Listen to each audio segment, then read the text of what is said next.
Troisième référendum sur l'indépendance en Nouvelle-Calédonie. Le non à l'indépendance est massif, plus de 96% des voix selon les résultats définitifs, mais avec une chute record du taux de participation. C'est une période de transition qui s'ouvre pour définir un nouveau statut de l'archipel, a déclaré le chef de l'État Emmanuel Macron. Aux États-Unis, au moins 83 morts dans les tornades qui ont frappé le centre et le sud du pays. Un bilan toujours provisoire. L'État du Kentucky est le plus touché. On compte des dizaines de disparus. Beaucoup de maisons sont entièrement détruites. Le président Joe Biden qualifie ce ravage de tragédie. Du football, Samuel Eto'o est le nouveau président de la Fédération camerounaise de football. L'ancien international débutera son mandat avec la CAN, la Coupe d'Afrique des Nations. Bienvenue à vous tous et merci d'être avec nous. Référendum sur l'indépendance ce dimanche en Nouvelle-Calédonie. Le non est très largement en tête selon des résultats officiels. Plus de 96% des voix, mais l'abstention est massive. Troisième consultation dans le cadre de l'accord de Nouméa, signé en 1998, processus unique de décolonisation. Les deux premiers votes ont été remportés par le non avec un score en baisse entre 2018 et 2020 de 57% à 53%. Cette fois, en raison de la pandémie, les indépendantistes du FLNKS ont refusé de participer. Ils ont appelé au boycott. On écoute le chef de l'État Emmanuel Macron qui a justifié le maintien du troisième référendum et a accueilli cette réponse avec respect et humilité.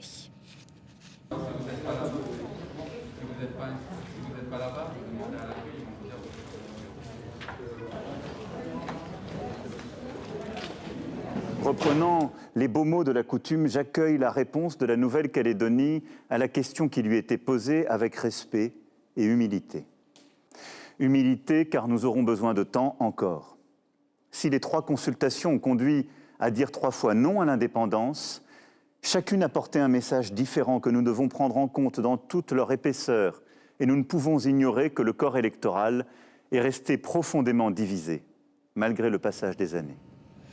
La Nouvelle-Calédonie est un territoire français du Pacifique depuis plus de 150 ans. C'était la troisième et dernière consultation dans le cadre de l'accord de Nouméa signé en 1998. Mais le débat sur l'avenir politique du Caillou reste ouvert. Bilal Tarabey. Ils sont les premiers habitants de l'île, les Kanaks, un nom qui vient de l'hawaïen et qui signifie homme. L'île est baptisée Nouvelle-Calédonie du nom latin de l'Écosse par le Britannique James Cook au XVIIIe siècle. La colonisation de peuplement française, elle, commence en 1853. Les Kanaks sont alors parqués dans des réserves au nord et à l'est de l'île. Décimés par les maladies ou massacrés lors de révoltes, leur nombre est divisé par 2 en quelques années. Les Caldoches, les descendants de colons blancs, sont eux plus nombreux. Au milieu des années 1960, le cours du nickel explose et l'île en regorge. Des fortunes sont bâties, mais les Kanaks restent en marge. Dans les années 1980, le territoire s'embrase. La question de l'indépendance devient alors centrale. 2 camps s'affrontent violemment, les loyalistes caldoches et les indépendantistes kanaks. En 1988, en pleine élection présidentielle, un groupe indépendantiste attaque une gendarmerie puis prend en otage 26 militaires. 19 kanaks et 6 gendarmes seront tués dans les différentes opérations. Quelques semaines plus tard, le principe d'un référendum d'autodétermination de l'île est adopté lors des accords de Matignon. Mais il faudra attendre l'accord de Nouméa 10 ans plus tard pour que l'organisation d'un référendum soit entérinée, suivi éventuellement de 2 autres en cas de victoire du non. Cet archipel intéresse la Chine, qui souhaiterait étendre son influence économique dans cette région du Pacifique. Nous n'avons pas peur de la Chine, c'est la France, pas Pékin, qui nous a colonisés, a déclaré le leader indépendantiste et président du Congrès de Nouvelle-Calédonie. Depuis des années, Pékin ne cesse d'étendre son influence sur de nombreux États du Pacifique et serait prête à faire de même avec la Nouvelle-Calédonie. À 16 000 km de la métropole, le territoire calédonien est pourvu de considérables richesses. 1 450 000 km² de zones de pêche. Et dans son sous-sol, d'importants gisements de nickel, dont il est le 6e producteur mondial. Extraits de ces vastes mines à ciel ouvert, plus des 2 tiers de la production du minerai sont aujourd'hui achetés par un seul pays, la Chine. En cas d'indépendance, Pékin aurait tout intérêt à accroître son influence en Nouvelle-Calédonie.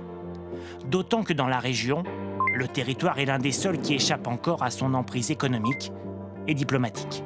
Aujourd'hui, il n'y a aucun scénario possible où une Nouvelle-Calédonie indépendante ne devienne pas un satellite chinois. Il est logique, il serait normal que dans l'avancée du développement de l'influence chinoise, la Nouvelle-Calédonie tombe dans son escarcelle. Ces dernières années, Pékin a déjà posé de premiers jalons en Nouvelle-Calédonie.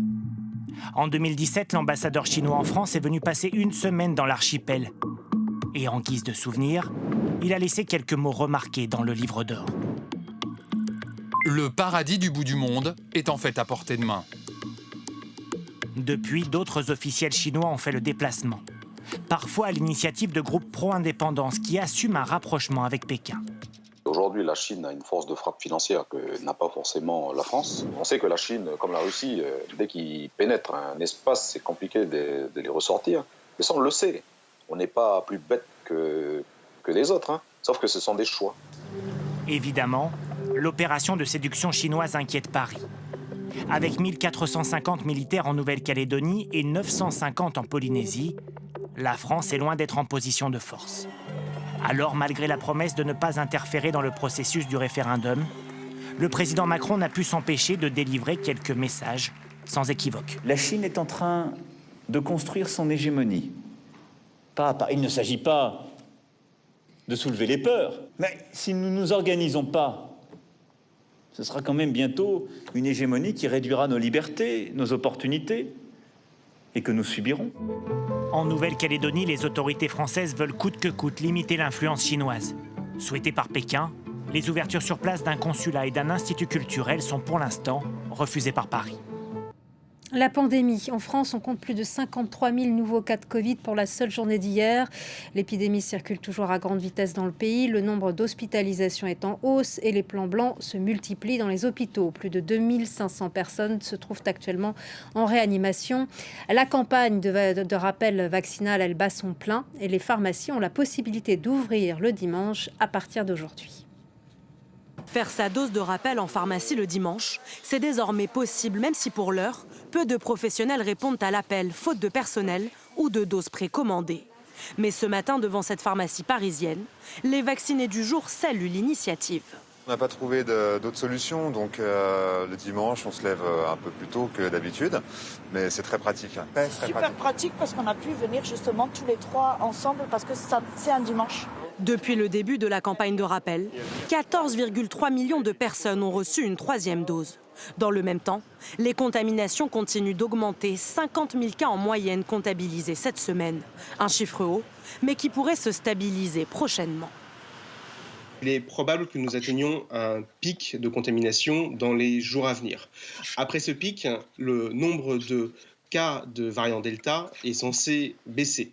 Néanmoins, puisque le variant Omicron commence à se propager, il est possible que cette baisse de cas de variant Delta soit compensée par une augmentation de cas de variant Omicron et que nous nous retrouvions ainsi sur un plateau épidémique.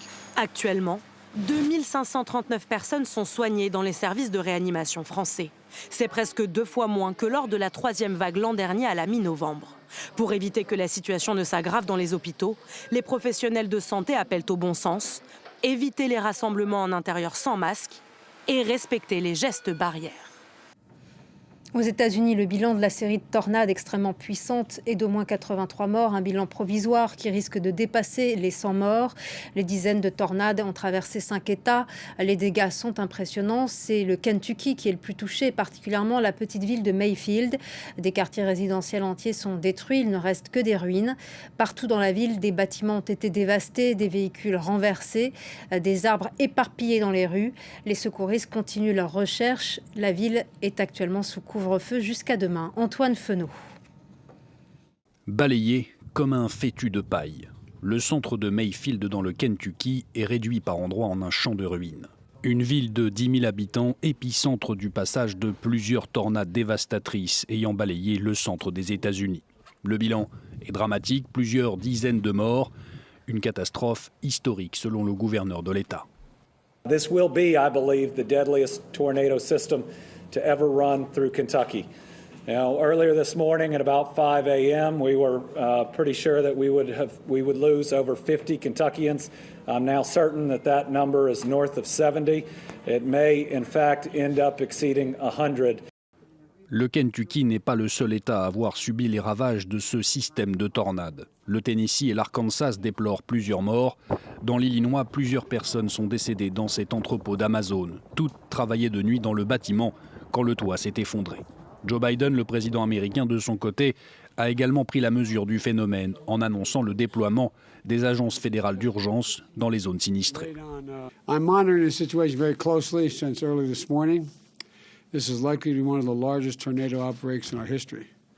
Les services de secours de leur côté poursuivent leurs opérations pour tenter de retrouver des survivants dans les décombres. Selon le gouverneur du Kentucky, il faut remonter à 1925 pour trouver trace d'un phénomène similaire.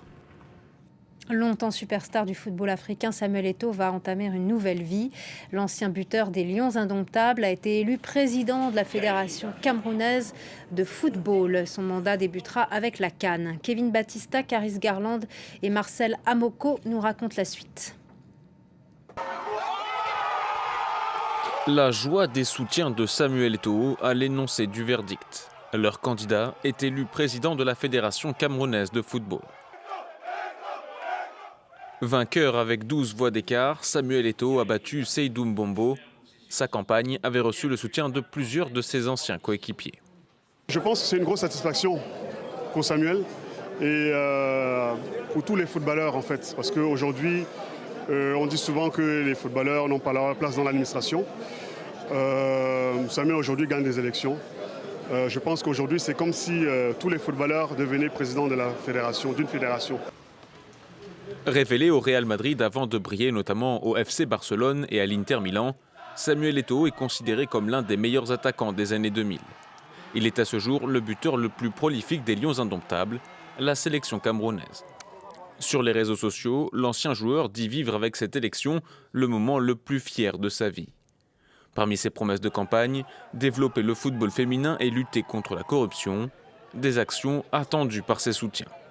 Je pense que beaucoup de choses vont changer. J'attends de ce président, M. Samuel Eto'o, de rassembler les footballeurs camerounais, de rassembler les acteurs du football et de faire jouer et de donner égalité de chance entre un enfant d'un arrondissement et ceux de la capitale.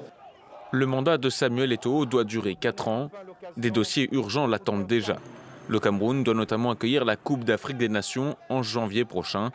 L'an dernier, la compétition avait été reportée à cause de la pandémie de Covid-19. Et c'est la fin de ce journal. Merci à vous tous de votre attention. L'information continue sur France 24, en français, en anglais, en arabe et en espagnol. Merci à vous tous.